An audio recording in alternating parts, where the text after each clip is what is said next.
Yo nakama, selamat datang di channel Anime OP. Yes, kelanjutan petualangan kelompok bajak laut topi jerami di Pulau Egghead sepertinya akan segera memasuki sebuah konflik yang akan membawa kelompok bajak laut topi jerami terseret dalam gelombang arus pertempuran besar.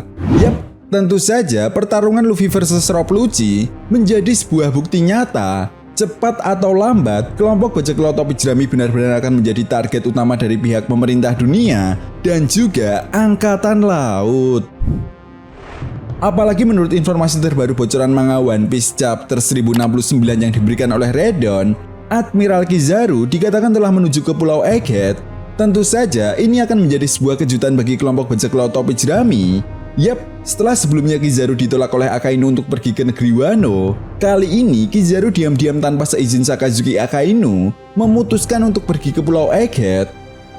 Selain itu pada manga One Piece chapter 1069, perlahan tapi pasti, Oda Sensei memberikan informasi terbaru mengenai buah iblis Hito Itonomi model Nika dan alasan kenapa buah iblis memiliki kelemahan terhadap air laut. Bukan hanya itu saja, masih banyak sekali kejutan yang terjadi di chapter 1069 kali ini. Oke, tanpa basa-basi lagi, berikut ini merupakan full spoiler One Piece chapter 1069. One Piece chapter 1069 kali ini mendapatkan judul Semuanya Ada Karena Sebuah Alasan. Yap, dilihat dari judul chapternya saja sudah dapat dipastikan jika ini berkaitan mengenai informasi terbaru kenapa buah iblis ada di dunia One Piece dan kenapa buah iblis ini memiliki kelemahan terhadap air laut. Selain itu di chapter ini juga kita masih mendapatkan sebuah cover story yang melanjutkan kisah petualangan keluarga Germa Double Six yang sudah memasuki volume ke-26, di mana kali ini kita diperlihatkan sebuah flashback yang menjelaskan jika organisasi Match dulunya dibiayai oleh salah satu kaisar dunia bawah, yaitu Duvel.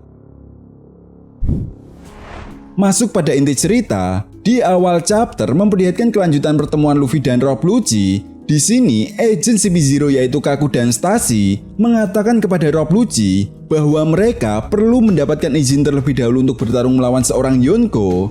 Jelas hal ini pun menjadi sebuah kebiasaan yang dilakukan oleh anjing pemerintah dunia, karena tentunya pertempuran apapun dapat menyebabkan pihak pemerintah dunia terseret dalam sebuah pertempuran. Nah, merasa masih tidak terima dikalahkan oleh Luffy saat pertarungannya di Enies Lobby dulu, Rob Lucci tidak peduli perkataan dari Kaku dan Stacy. Dia ingin menghabisi Luffy sekarang juga. Di sisi lain, Luffy yang sudah terlihat sangat marah sekali melihat Vegapunk atas diajar habis-habisan oleh Rob Lucci, tanpa basa-basi lagi, langsung mengeluarkan mode awakening Gear 5-nya dan langsung menghajar Rob Lucci.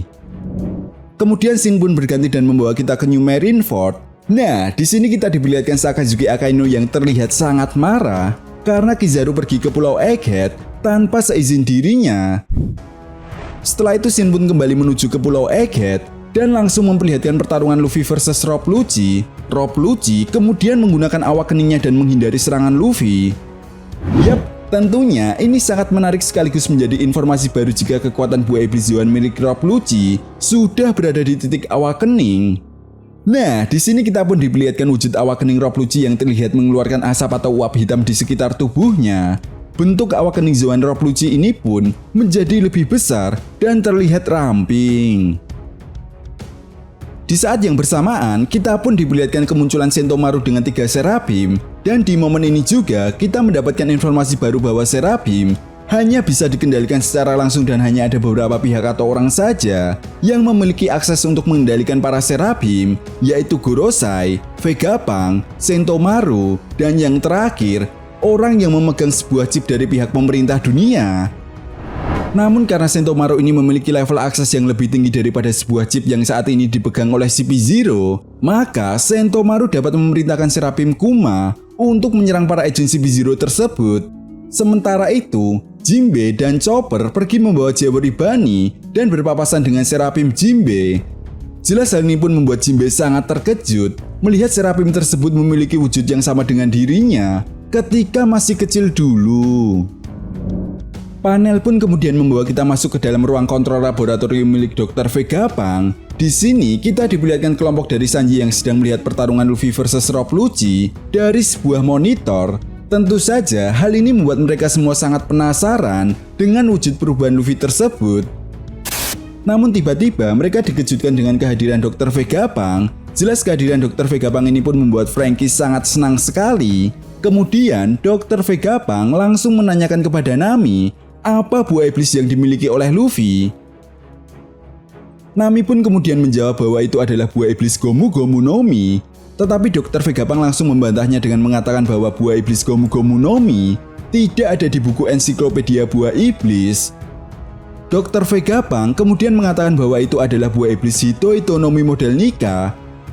Dr. Vegapunk juga menjelaskan bahwa nama Nika sendiri adalah nama dewa yang sudah ada sejak zaman kuno. Dewa Nika seharusnya dihapuskan oleh sejarah. Namun, selama orang-orang di dunia ini masih memiliki harapan, maka Nika akan tetap ada, sama seperti halnya dengan buah iblis. Selama orang-orang masih memiliki sebuah keinginan yang terus berkembang, maka buah iblis akan selalu ada di dunia ini. Tetapi keinginan mereka justru tidak disukai oleh lautan. Itu sebabnya kenapa buah iblis memiliki kelemahan terhadap air laut. Dan semua pengguna kekuatan buah iblis tersebut pada dasarnya hidup di masa depan yang pernah diinginkan oleh seseorang. Jelas mendengar penjelasan dari Dr. Vegapunk, Nami dan yang lainnya sangat terkejut. Dan hal itu pun membuat Dr. Vegapunk tertawa dan mengatakan, "Bukankah dunia ini sangat menyenangkan?" Setelah itu panel pun kembali memperlihatkan pertarungan Luffy versus Rob Lucci. Rob Lucci yang terlihat percaya diri kemudian melancarkan serangan kepada Luffy secara membabi buta. Sambil tertawa dan melompat-lompat dengan sangat mudah, Luffy pun mampu menghindari semua serangan dari Rob Lucci tersebut.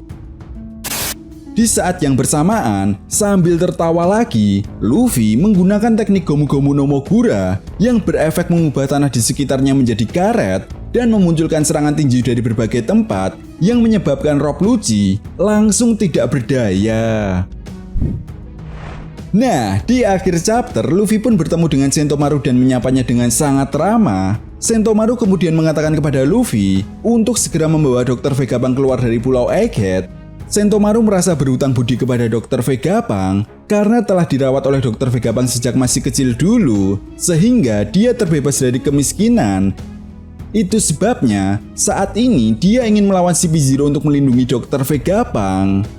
Di saat yang bersamaan, Rob Lucci yang mulai bangkit kembali menggunakan teknik Sorunya untuk mendekat ke arah Sentomaru dan langsung menghajar Sentomaru menggunakan teknik Shigannya. Rob Lucci kemudian mengatakan bahwa dirinya ingin menghabisi Sentomaru agar para Serafim bisa dikendalikan oleh para CP0.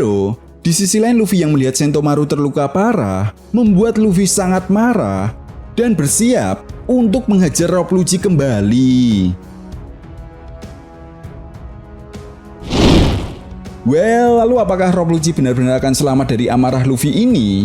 Yap, kita nantikan saja jawaban dari Oda Sensei 2 minggu lagi. Karena minggu depan One Piece harus libur kembali. Oke, sampai di sini dulu pembahasan kita kali ini. And see you next time.